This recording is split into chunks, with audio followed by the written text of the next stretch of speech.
adda ta'uu keen booni. Dhugaadhaati akka namoota kaanii Tolasaan, Caalaan, Abdiin, Lammiinii fi namooti warri kan biroo yaadanitti yaaduun qabdu. Eenyummaa mataa kee danda'e qabda. Eenyummaa sanaaf jiraatta. Eenyummaa sanaafitu adda taatee uumamte. Yaada addaa qabaachuu keetti gonkumaa hin qaana'in. Yaada addaa qabaachuu keetti gonkumaa mataa hin buusin. Ati kan itti yaada addaa qabduuf adda ta'uudhaafi. Adda taatee uumamtee yaadi addaa qabaachuun keessun immoo adda si godha. Egaa tasumaa hin sodaatin. Waan addaa qabaachuu keetti, yaada addaa qabaachuu keetti tasumaa abdii hin kutin, mataas hin buusin. Wantoota lama adda addummaa isaaniitiin bu'aa gaarii namaaf fidan haa ilaallu. Tokko qottoodha. Qottoon guddaadha, jabina qabaa, hammam guddaa haa ta'u malee, hammam jabina haa qabaatu malee rifeensa ittiin sirreeffatamu. Tasuma rifeensa sirreeffachuudhaaf qottoo hin fayyadamnu. Egaa qottoon ergama isaa sana dhiisee ergama biraa keessa hin seenu.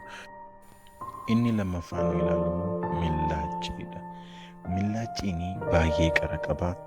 Baay'ee qarrisaa ba'aadha, baay'ee haphiidha. Garuu hammam haaphatu malee ergama isaaf laatame dhiisee ergama kan biraa keessa hin seenu.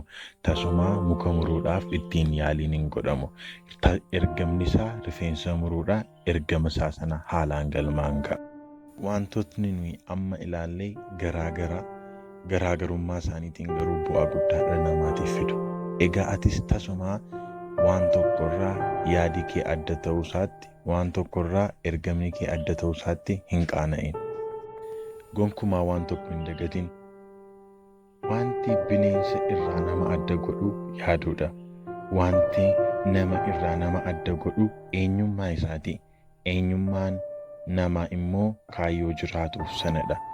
Egaa kaayyoon kee sun, kaayyoo ati jiraattuuf sun namarraa, biyya keessaa, naannoo ati jiraattu sana keessaa adda si godha.